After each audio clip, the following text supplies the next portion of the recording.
Puji Tuhan Bapak Ibu, kita hari ini memasuki satu tema baru. Satu tema baru yang diberikan kepada saya adalah suka memberi. Ya, bisa langsung slide-nya. Memang sesuatu yang unik untuk suka memberi. Slide-nya nggak bisa. Memberi itu bukan sesuatu yang mudah dilaksanakan. Kalau orang banyak uang, banyak harta, memberi itu sesuatu yang mudah. Bisa dilaksanakan, gampang. Tetapi pada saat kau langsung minta, yang terakhir untuk diminta, itu pertanyaan. Sehingga pada hari ini saya memberikan judul roti terakhir. Bayangkan Bapak Ibu Saudara, kalau saudara punya roti yang terakhir, terus kemudian saya minta, kira-kira memberikan atau tidak? Mungkin, ya tak kasihkan Pak, saya kan bisa beli lagi. Tetapi kita akan lihat di sini. Saya akan menjelaskan latar belakang. Saya akan menjelaskan kepada Bapak Ibu Saudara, karena itu memberkati saya, kondisi dan situasi yang terjadi. Dan roti terakhir, kalau seandainya Bapak Ibu pada situasi dan kondisi itu belum tentu akan memberikan. Karena di sini adalah sebuah makna di dalam memberi. Dan mungkin heran kenapa pada saat saya berbicara tentang memberi, saya menggunakan satu kisah yang luar biasa di dalam satu raja-raja. Satu kisah tentang janda di Sarfat. Aneh. Orang membicarakan janda di Sarfat adalah tentang mujizat. Coba next satu, supaya ayatnya bisa kelihatan. Orang membicarakan janda di Sarfat adalah tentang bagaimana Allah memelihara. Tetapi di sini kita akan mendapatkan sudut pandang yang lain, bahwasanya di dalam makna memberi terkandung di dalam apa yang dilakukan oleh janda di Sarfat. Karena janda adalah orang-orang yang kelompok marginal, kelompok yang harus diperhatikan di dalam Alkitab, kelompok yang rentan, yang seringkali kehilangan banyak hal, bahkan penghasilan kehilangan, status sosialnya kehilangan, dan semua hal yang terbaik yang menjadi hak manusia banyak yang hilang. Ya, saya ingin menunjukkan latar belakangnya kenapa. Kitab ini dalam 1 Raja-Raja 17 ayat pertama dikatakan bahwasanya Elia orang Tisbe Gilead itu berkata kepada Ahab. Ya, saya akan bacakan semuanya, Bapak Ibu bisa menyimak. Dia berkatakan, demi Tuhan yang hidup, Allah Israel yang kulayani, sesungguhnya tidak akan ada embun atau hujan pada tahun ini kecuali kukatakan. Ini pernyataan yang tersunggang di dalam perjanjian lama. Dan kemudian diulangi di dalam perjanjian baru, baik di dalam kitab surat Yakobus maupun Injil Lukas menyampaikan.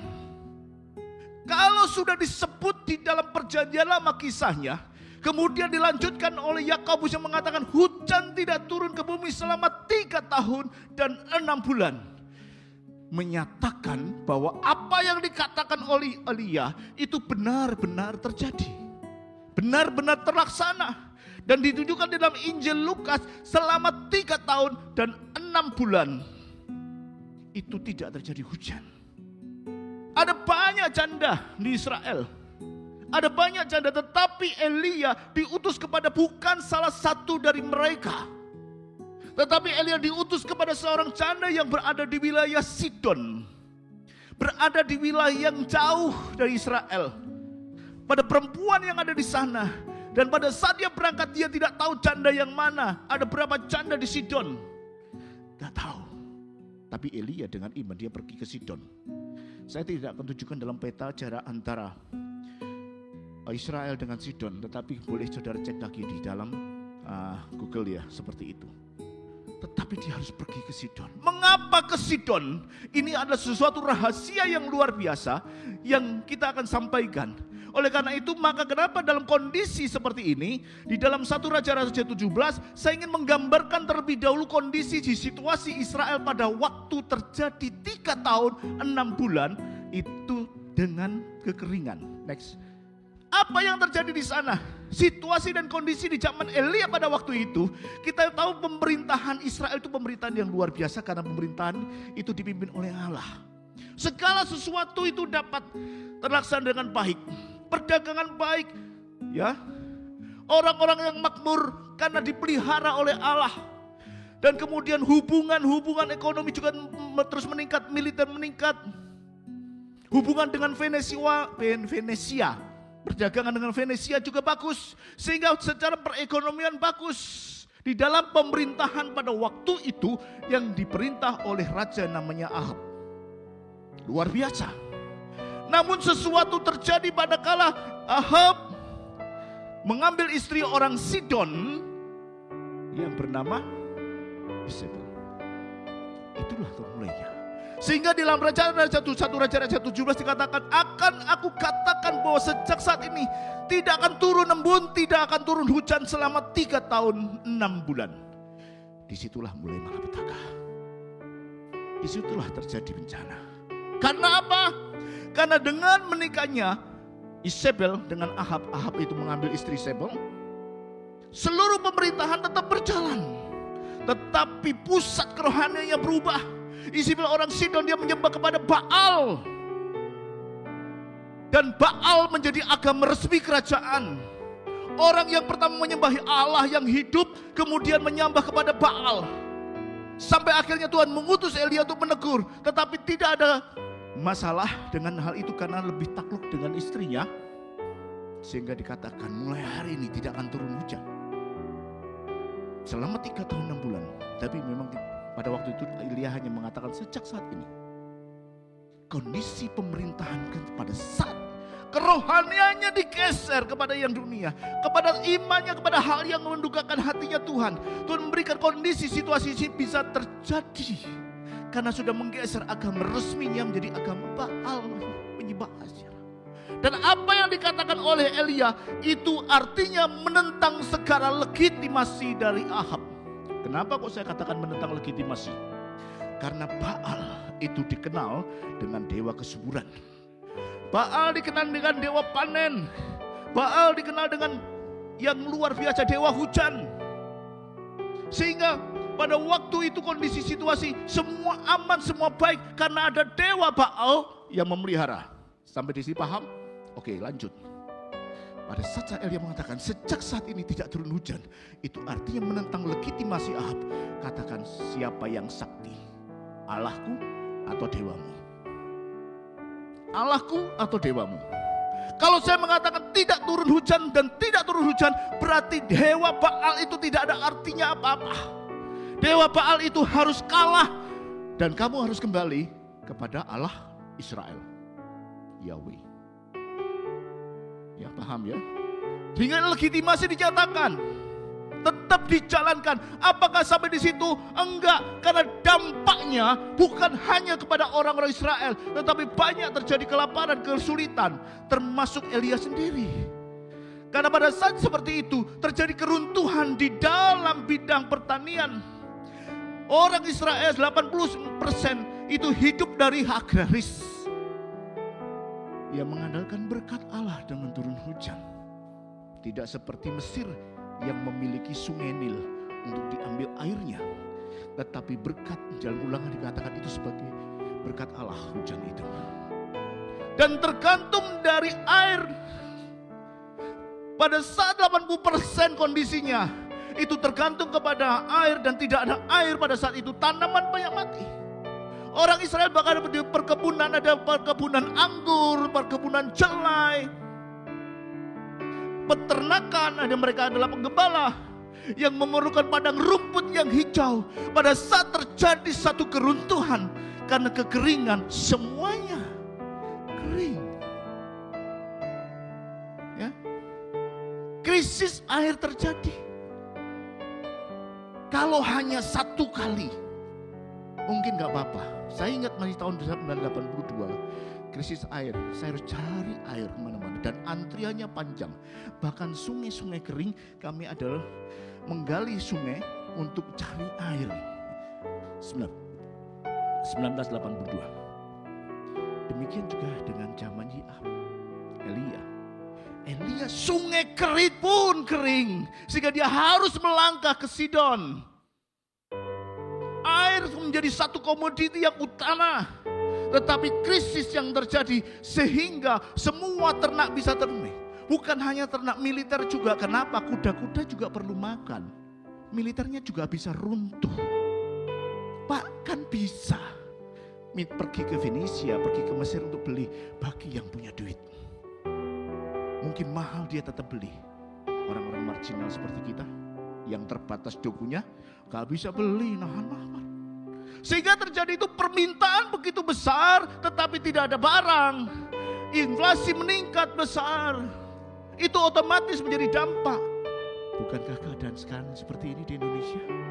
Kita dihadapkan pada situasi sulit.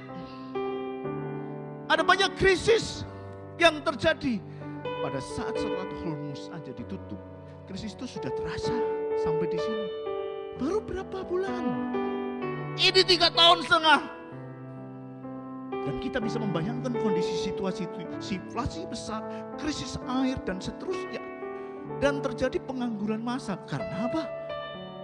Karena mereka hidup dari agraris. Orang yang beternak akan mengembalikan para pekerja-pekerja, gak ada, sudah gak ada, cari rumput gak ada, pulang kamu di PHK. Orang yang memungut celai, yang menanam anggur, yang merawat kebun anggur di PHK. Karena apa? Gak ada air, gak ada buah. Ngapain aku bayar kamu? Bukan hanya itu, orang yang menenun menjadi pakaian karena woolnya tidak ada, karena bahannya dari bulu binatang gak ada, mereka juga ter-PHK. Dan banyak sisi yang lain kalau saya jelaskan, mereka semua ter-PHK. Ada pengangguran massal. Tidak-tidaknya Bapak Ibu Saudara bisa memahami situasi dan kondisi di zaman Elia pada waktu itu. Nah sekarang kita mau ke bagian kedua, janda di Sarfat itu mau memberi. Next, dari pemberian janda di Sarfat. Tadi sudah saya katakan bahwa janda ini adalah satu kelompok yang terhilang. Dari sisi ekonomi, dari sisi status sosial, dia kehilangan. Makanya dalam Alkitab ibadah itu adalah memberikan perhatian kepada janda-janda. Tetapi kenapa janda ini dipilih? Dari sesuatu yang sangat tidak ada. Elia tidak diutus kepada orang kaya. Elia tidak diutus kepada orang yang mampu. Dia diutus kepada satu janda di Sidon, daerah Sidon. Daerah Sidon adalah daerahnya dewa Baal. Jadi saudara bisa menghubungkan dari awal, ya, yang tentang legitimasi. Dia datang kemudian ke Sidon, dia berjalan dalam kekeringan itu ke Sidon. Saya tidak jelaskan bagaimana jalannya, tetapi pada saat dia di pintu gerbang Sidon, dia bertemu dengan seorang janda yang sedang memungut 2-3 potong kayu. Dia minta, aku minta air. Janda, kalau dalam situasi kondisi susah, air juga kondisi yang mahal. Tetapi dia, oke, saya ambilkan. Belum selesai dia mengambilkan, dia mau kasih aku sepotong roti. Belum diambilkan sudah minta pertemuan kedua, minta roti. Sehingga janda mengatakan, tidak ada roti padaku sedikit pun, kecuali segenggam tepung dan sedikit minyak dalam buli-buli sekarang. Sedang mengumpulkan 2-3 potong kayu api. Kemudian aku pulang mengolahnya bagiku dan bagi anakku. Setelah kami memakannya, kami akan mati. Bapak Ibu bayangkan, hanya sedikit tepung dan minyak di dalam buli-buli. Dan dia mengumpulkan bukan banyak kayu. Dia hanya 2-3 potong yang dia pikir hanya bisa untuk sekali masak. Saudara punya beras satu, masa mau beli LPG dengan jumlah yang besar? Kan tidak mungkin. Jadi dia sudah memperkirakan 2-3 potong kayu itu cukup untuk sekali masak. Karena tepungnya hanya untuk sekali masak, minyaknya hanya untuk sekali masak. Setelah itu menunggu mati. Sekarang kondisi situasi menjadi semakin sulit karena apa? Itu adalah roti terakhir diminta sama Elia. Itu adalah roti terakhir yang bagi dan anaknya. Sebagai manusia saya mengatakan ini hakku, tetapi kamu memintanya. Setelah aku makan, aku akan mati. Coba lanjut ke ayat 13-14 next. Ya. Tetapi Elia mengatakan, jangan takut, pulanglah buatkan untukku. Karena tepung dalam tempayan tidak akan habis dan minyak dalam buli-buli tidak akan berkurang sampai Tuhan memberikan hujan ke atas muka bumi. Ini sesuatu yang luar biasa. Bagaimana kalau itu terjadi dalam kehidupan kita? Apakah kita mau memberikan? atau kita menahan. Karena tadi saya katakan buli-buli dan tepung yang terakhir menjadi roti yang terakhir yang harus diberikan. Ya, roti yang terakhir ini adalah titik ekstrim yang harus dikuatkan ya. Kenapa? Kita juga banyak hal mengantisipasi materi yang saya terima dari GBI. Memberi itu harus dengan kerelaan, memberi harus dengan sungguh-sungguh hati. Ya, saya ambil intisarinya, tetapi saya menggunakan ilustrasi janda di Sarfat ini supaya lebih mengena bagi Bapak Ibu. Ada prinsip tabur tuai, ada memberi dengan ucapan syukur, ya. Tetapi saya katakan pada saat kita punya itu gampang untuk memberi, apalagi kita berlebih, uang kecil. Tetapi pada saat kita tidak punya dan itu adalah roti terakhir, bagaimana dengan hal ini? Bapak Ibu Saudara, tepung dan minyak itu adalah sekedar alat. Itu sekedar sarana. Namun Allah ingin membentuk hati. Ya. Allah ingin membentuk hati dari janda di Sarfat ini. Janda di Sarfat ini tadi sudah dikatakan tidak punya harapan. Sudah putus asa. Kenapa? Setelah aku masak aku akan mati. Tetapi kalau kita katakan ini ada satu ketakutan. Dia meminta mau diberi atau tidak. Tetapi dalam kisah selanjutnya dikatakan dia olah untuk Elia sebagai wakil Allah. Karena di sini saya sebutkan Allah tidak meminta apa yang kita miliki karena dia membutuhkannya. Tetapi ia meminta apa yang kita pegang agar kita belajar bergantung kepadanya. Nanti kita akan jelaskan satu-satu di dalam konteks memberi. Karena ini adalah ayat pembukanya supaya saudara memahami. Oh, di situ maksud saya. Ya. Karena yang terjadi adalah bahwa Allah tidak memberikan mukjizat dalam bentuk pertambahan. Tepung tetap segenggam, minyak tetap sedikit dalam buli-buli. Bukan tepung menjadi 1 kuintal, 1 ton, atau minyaknya ada di 3 drum misalnya. Enggak. Kalau itu terjadi pasti direbut sama orang-orang karena semua kelaparan. Pasti akan menjadi konyol nanti. Tetapi pemeliharaan Allah ini sempurna dan luar biasa. Nah, kita akan masuk di dalam prinsip memberi. Yang pertama adalah kita memberi itu dengan hati. Memberi dengan hati yang pertama. Ya. Sikap dalam memberi, kita memberikan dengan hati, bukan sebagai kewajiban, ya. Karena apa? Allah tadi tidak meminta kita karena dia membutuhkan. Allah meminta karena menguji hati kita. Mau dikasih atau tidak? Mazmur 50:12 mengatakan, jika aku lapar kuatkan padamu sebab punya akulah segala isinya. Dia bisa menjadikan batu jadi roti, menjadikan air jadi anggur. Mudah bagi Allah. Jadi kalau saya katakan Allah meminta saudara untuk memberikan, itu bukan karena Allah membutuhkan, tetapi karena Allah ingin menguji hati kita. Kalau memberi itu menjadi suatu kewajiban, itu bukan hari hati. Sehingga boleh saya katakan, bagaimana mendiagnosanya adalah dengan meminta apa yang terakhir dimiliki sebagai diagnosa bagi hati janda di Sarfat dan diagnosa kita semuanya. Karena apa? Pada saat terjadi sesuatu krisis seperti ini, siapa yang kita percayai? Apakah harta kita yang kita pegang? Ataukah kita bergantung kepada Allah yang memberikan? Itu adalah diagnosa. Dr. Yosa tahu kalau ngomong diagnosa. Kenapa? Beliau juga mendiagnosa. Kalau ada orang cuci darah, suruh periksa darah, Bunda seringkali mengatakan periksa darah aja. Apakah dokter membutuhkan darahnya? Tidak. Dokter gak butuh darahnya. Tetapi dokter dengan hasil tes lab itu, untuk tes itu adalah untuk mendiagnosa apakah ada penyakit-penyakit tertentu. Allah juga demikian, dia menjadi diagnosa dalam hati kita, apakah ada penyakit yang karena ini konteksnya memberi. Kita ngomong memberi. Siapa yang paling kamu percaya ketika semua yang kamu miliki sudah habis? Percaya kepada siapa? Kepada Anda yang miliki? Habis sudah.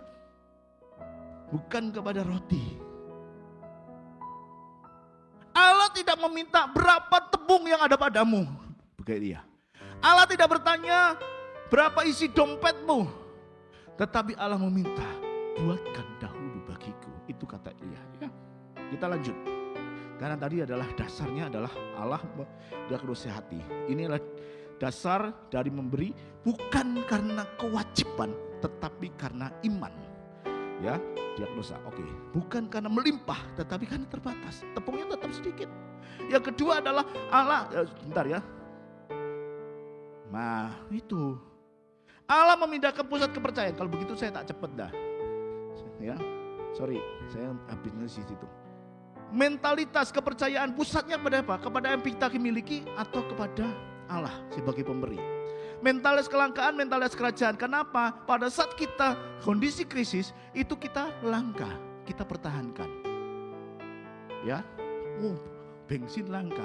Yang kita punya jangan sampai diminta oleh orang lain. Itu kelangkaan. Tetapi kalau kita minta kerja, oh dia membutuhkan, kasih. Nah, sekarang ini prinsip orang adalah kalau memberi itu, kalau kekurangan dia akan pegang. Tetapi pada saat lebih dia akan memberikan. Ya, kemudian Allah membebaskan rasa hati dan rasa takut. Sesudah itu dia mati, dia katakan begitu kan. Sekarang saya mau masak yang terakhir, setelah itu kami akan mati. Dan itu menunjukkan bahwa kepercayaannya hanya kepada barang yang dia pegang. Kepercayaannya hanya kepada tepung. Tepung itu kalau ada tepung ada kehidupan. Sama seperti kita, ada duit, ada kehidupan. Gak ada duit, waduh susah itu. Itulah mentalitas kekelangkaan skarsimisme. Itu pola pikir manusia yang terbatas. Ya, itu sikap di dalam memberi seperti itu. Dan memberikan kebebasan dari rasa takut. Karena apa? Pada saat kita memberi, ya kita takut miskin lah, takut kekurangan. Kalau mau janda disapa nih takut mati. Selama kita masih menguasai ketakutan itu, maka tidak akan terjadi mukjizat. Makanya kenapa Elia memberikannya, janda sahabat memberikan tepung itu menjadi roti kepada janda sahabat. Yang kedua adalah memberi dengan iman, percaya sebelum melihat. Ini kalau kita ngomong logika umum, ya terima kasih. Logika umum, kalau kita punya sesuatu dan belum ada yang istilahnya yang fix, yang nyata di depan kita, gak mungkin kita akan memberi. Dan logika yang umum, kalau Tuhan berkati saya akan memberi. Kalau Tuhan berikan saya berkat, saya akan menyisihkan berkat untuk pekerjaan Tuhan. Benar gak? Oh saya tok yang begitu. Ya gak apa-apa, di sini suci semua. Tapi saya mengatakan kalau saya diberkati saya akan memberi. Itu logika umum. Tetapi dikatakan Elia, dia kata permintaan itu bertentangan. Karena tidak memiliki dia diminta. Itu bertentangan dengan logika. Hanya satu genggam, hanya roti terakhir dan itu diminta. Firman Allah mengatakan 2 Korintus 5:17, hidup ini adalah hidup karena percaya bukan karena melihat. Hidup ini karena percaya bukan karena melihat.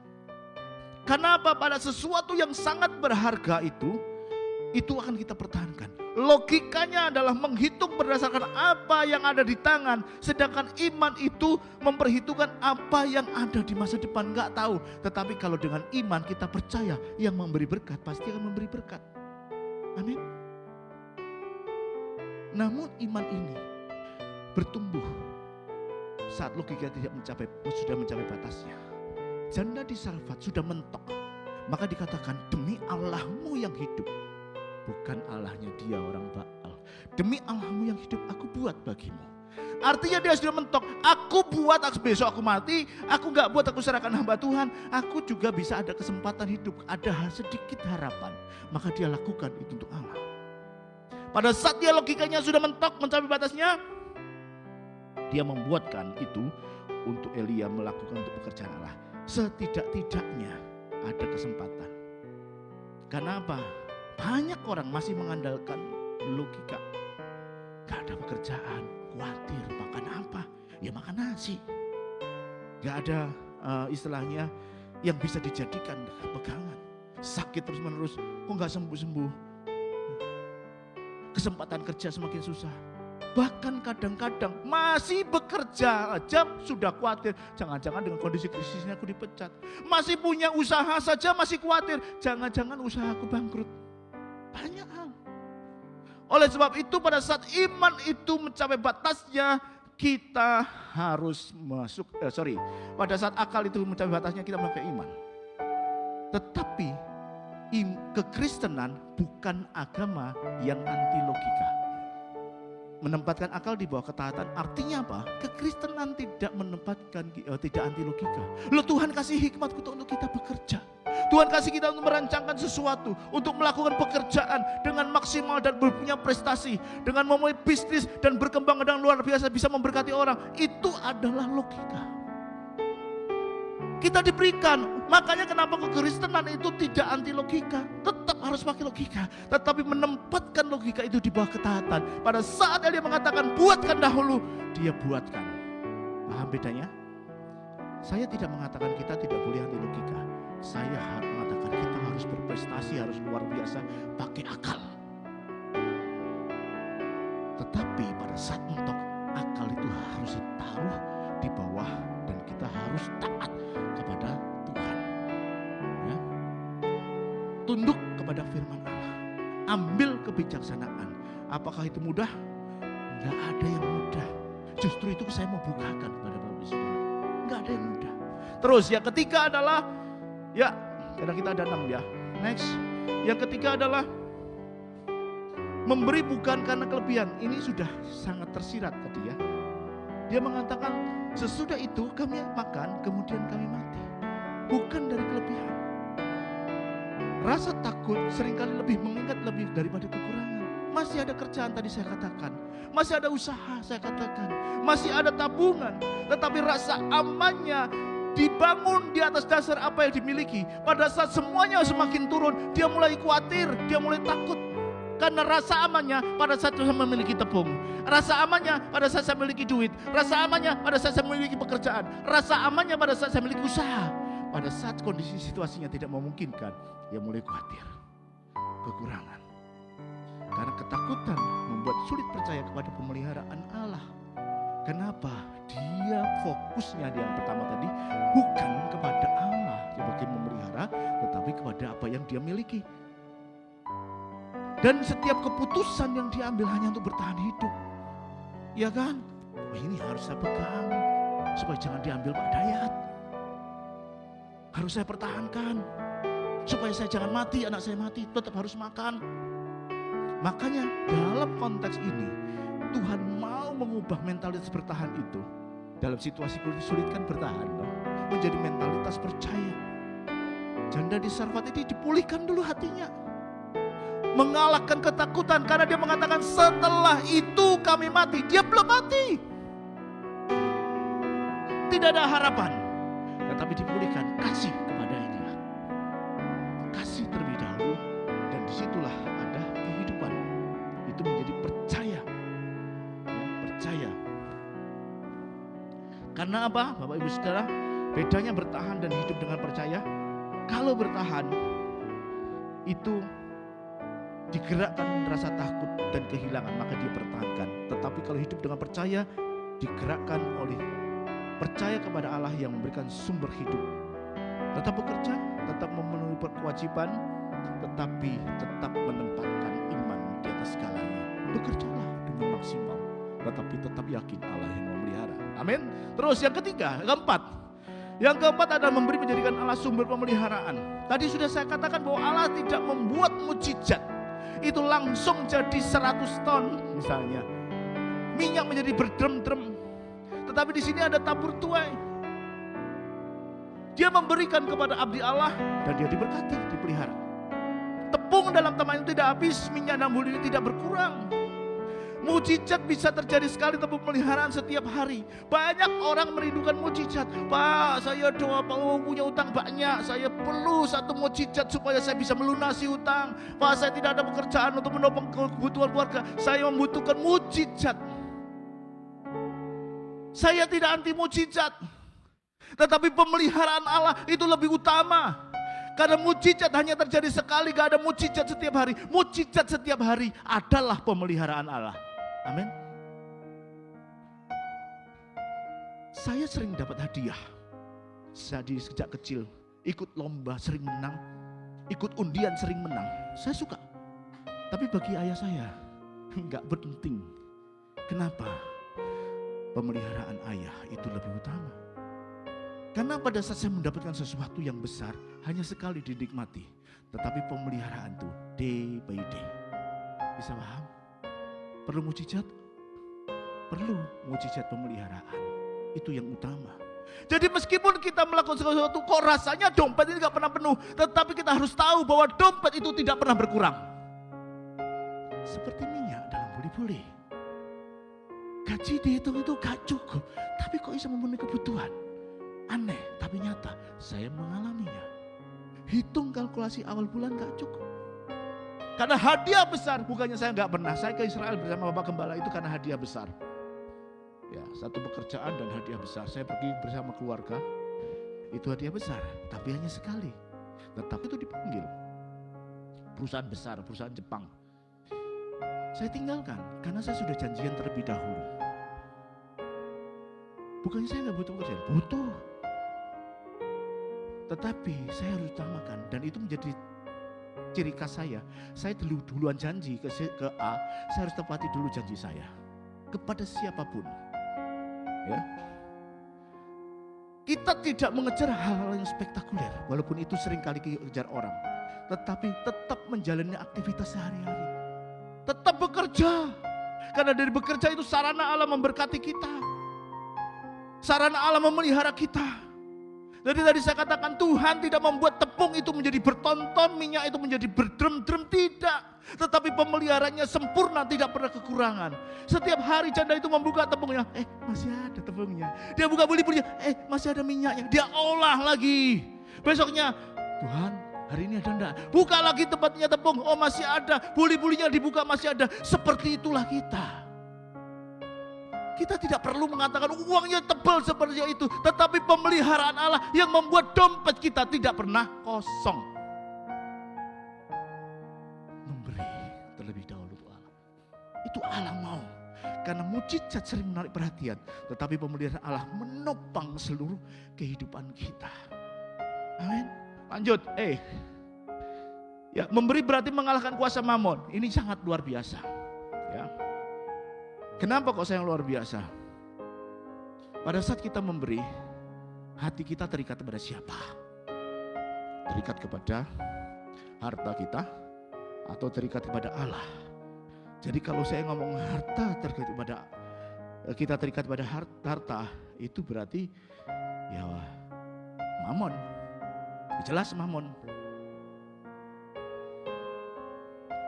Alkitab mengatakan kita tidak dapat mengabdi kepada Allah dan kepada mamon. Matius 6 ayat 24.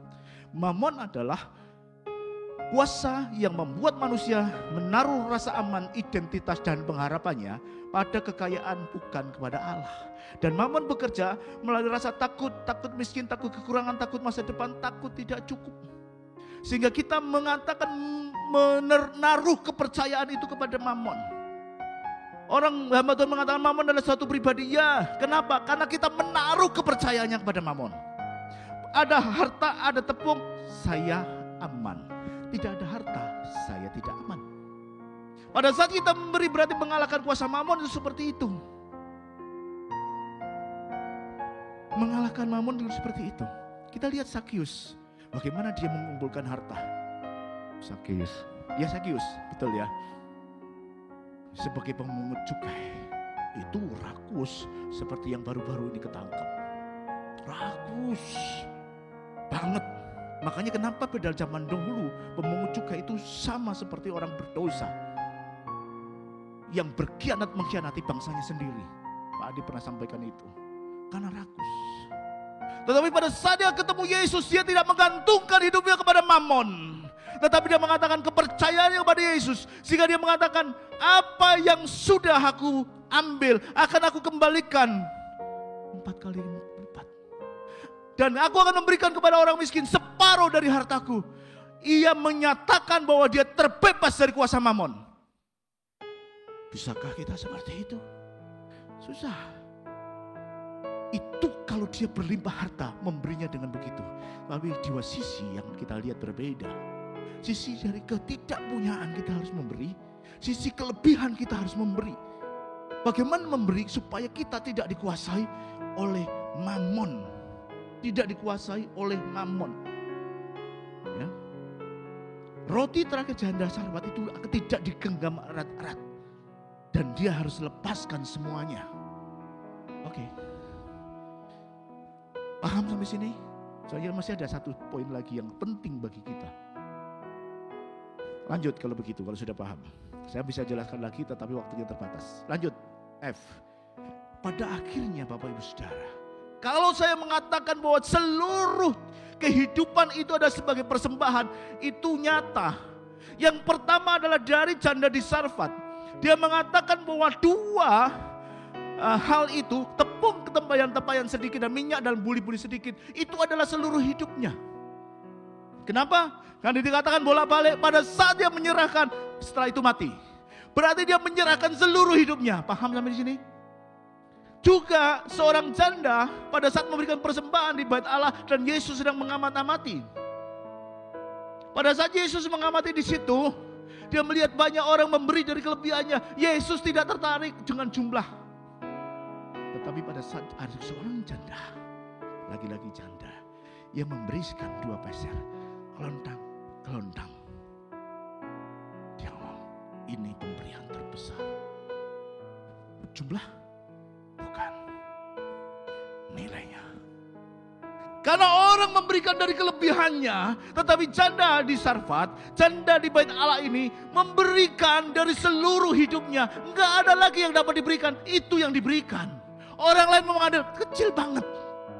Tetapi di mata Allah, itu adalah seluruh hidupnya. Seluruh hidupnya. Dia percayakan. Kita sering berbicara tentang Roma 12 ayat 1. Untuk mempersembahkan hidup. Sudahkah kita melakukan hanya dengan cara yang kecil seperti ini? Seluruh hidup. Tidak ada yang tahu. Orang ini memberikan seluruh hidupnya. Janda Sarfat mungkin Elia tahu. Tapi janda di bait Allah ini tidak ada yang tahu. Dia mempersembahkan seluruh hidupnya. Mungkin tidak dikenal. Bahkan Alkitab pun tidak menyebut namanya siapa. Aneh, orang melakukan seluruh besar tidak tercatat, hanya namanya janda.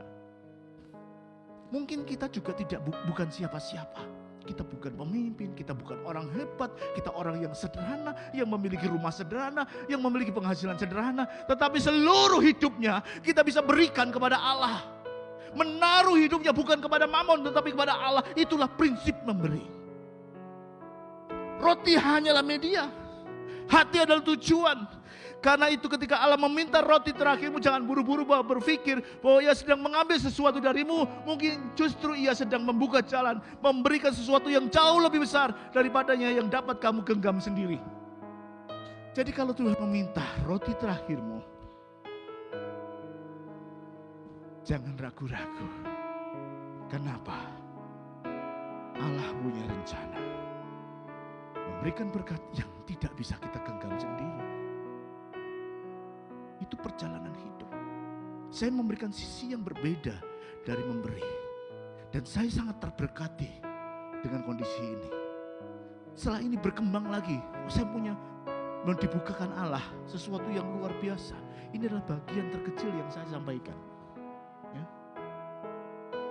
Oke, saya minta tim praise and worship naik dulu untuk mempersiapkan sebuah lagu. Ya. Tapi kita intinya Bapak Ibu Saudara harus memahami bahwasanya Allah tidak meminta roti terakhir. Kesimpulan dari sini semuanya apa? Next, yang terakhir.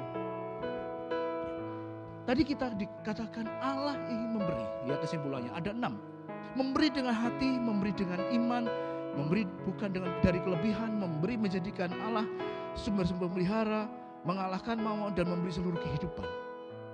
Ini yang tadi saya sampaikan, semoga bisa menjelaskan kepada Bapak Ibu Saudara. Karena roti terakhir itu bukan hanya berbentuk tepung. Roti terakhir bukan berbentuk uang saja. Roti terakhir itu juga bukan mungkin juga harga dirimu. Roti terakhir itu juga pangkatmu. Roti terakhir itu posisimu. Roti terakhir itu banyak hal yang kamu genggam seolah-olah pada saat saya lepaskan ini hidup saya habis. Itu roti terakhir. Jadi jangan berpikir, aduh aku masih punya duit, tabunganku masih banyak. Enggak apa-apa. Tetapi pada saat yang terakhir yang ada padamu itu diminta, apakah kamu memberikan? Karena roti terakhir itu bukan berarti tepung, bukan juga berarti uang. Roti terakhir adalah apa yang kita genggam rapat-rapat, yang kita pertahankan saat orang lain tidak boleh memintanya. Roti terakhir adalah sesuatu yang kalau kita lepaskan, kita akan jatuh. Roti terakhir pada saat kita memilikinya, kita menjadi orang yang terpandang. Itu mungkin kekuasaan, itu juga bisa jabatan, itu juga segala hal yang kita dewakan. Allah mau pindahkan kepercayaan,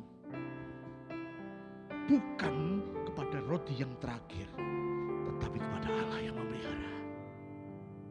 Pada Allah yang memelihara. Saya sudah susunkan dalam Empty Hands. Itu satu bab yang saya ceritakan. Tapi ada 12 bab lain yang sama. Luar biasa, saya terberkati.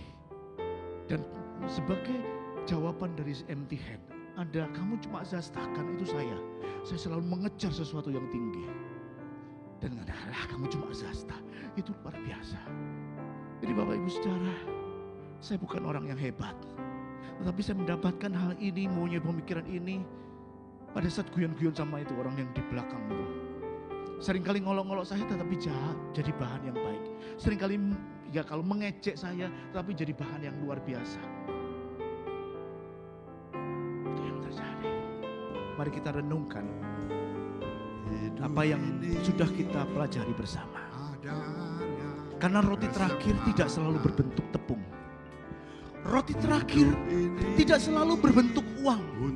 Tetapi roti terakhir itu adalah apa yang kita pertahankan mati-matian yang tidak boleh diambil oleh orang lain. Bahkan Tuhan sendiri pun tidak boleh ambil. Kalau ini hilang, maka hidup saya habis. Sama seperti janda di Sarfat. Roti terakhir itu bukan jabatanmu. Roti terakhir itu mungkin hidupmu. Kepada siapa kamu menggantungkan hidup itu? Allah tidak mau seperti itu.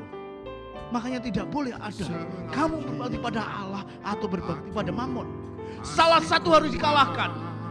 Oleh karena itu pada saat itu kamu pegang rapat-rapat, itu menjadi berhalamu. Kamu tidak menyadari. Kita masih beribadah, masih memuji Tuhan, masih memuliakan Tuhan, masih ke gereja. Tetapi hati kita itu kita pertahankan mati-matian di sini. Kita mempertahankan apa yang kita pegang menjadi sesuatu yang utama. Bahkan Allah tidak mau diduakan, Allah mau yang utama. Oleh sebab itu yang terakhir katakan, persembahkanlah hidupmu seluruhnya sebagai satu persembahan yang hidup, yang kudus dan yang berkenan kepada Allah. Karena itu adalah ibadahmu yang sejati. Kita sama-sama koreksi diri kita. Saya juga terbatas. Justru saya menyampaikan ini supaya saya bisa mengintrospeksi diri dan kita bisa saling mendukung untuk kita semakin hari semakin disempurnakan di dalam Tuhan, semakin serupa dengan gambaran Kristus. Itu yang kami harapkan. Mari kita tutup mata, kita menyerahkan kepada Tuhan. Haleluya. Kami mengucap syukur kepadamu Tuhan. Biarlah kebenaran firman-Mu ini menjadikan kami belajar lebih lagi untuk tidak kami memegang sesuatu yang fana, tapi mempercayakan seluruh kehidupan kami kepadamu. Seperti janda di Sarfat yang menyerahkan seluruh kehidupannya di dalam pemeliharaan Allah. Mujizat-Mu yang terbesar dalam hidup kami adalah pemeliharaan yang sempurna dari hari ke hari. Sehingga saat ini, sampai saat ini, kami boleh ditambahkan umurnya hari ini. Kami boleh menikmati hidup kami pada hari ini. Semuanya adalah berkat kemurahan Allah. Tidak ada upaya apapun dari kami. Semua kami kembalikan kepada-Mu Tuhan. Biarlah apa yang kami kerjakan, biarlah semua kami tujukan untuk hormat dan kemuliaan nama Tuhan. Sebagai persembahan yang hidup dalam kehidupan kami. Terpujilah Engkau Allah yang hidup. Terpujilah Engkau Tuhan selama-lamanya. Kami naikkan syukur kami di dalam nama Tuhan Yesus Kristus. Haleluya. Amin. Silakan duduk Bapak Ibu Saudara. Puji Tuhan.